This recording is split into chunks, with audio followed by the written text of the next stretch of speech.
இவங்க பேர் கிஷாந்தினி. இவங்க வந்து புதுசாக நம்ம வகுப்புக்கு வந்த மாணவி இன்று வந்திருக்காங்க.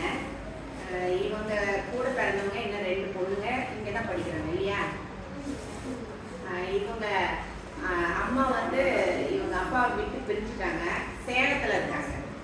இவங்க அங்கேருந்து வர முடியாதுன்றனால நம்ம பள்ளியின் அருகிலேயே ஒரு ஹாஸ்டல் இருக்குது, அங்கேருந்து வந்து தான் இனிமேல் படிக்க போகிறாங்க. இவங்க இன்னைக்கு காலையில் வரும்போது ரொம்ப சோகமாக இருந்தாங்க. கொஞ்ச நேரம் நான் விட்டுட்டேன். அவங்க அம்மாட்ட சொல்லி தான் அனுப்பிச்சுட்டேன், கவலைப்படாதீங்க, நான் எதுனாலும் நான் பார்த்துக்கிறேன், ஆதரவாக பார்த்துக்குவேன், எந்த கஷ்டம்னாலும் என்கிட்ட சொல்கிறேன் அப்படின்னு சொன்னேன். அப்புறம் கொஞ்ச நேரம் விட்டுருந்தேன் அவளை. இங்கே எழுதி போட்டதை படிக்க வைக்கலை.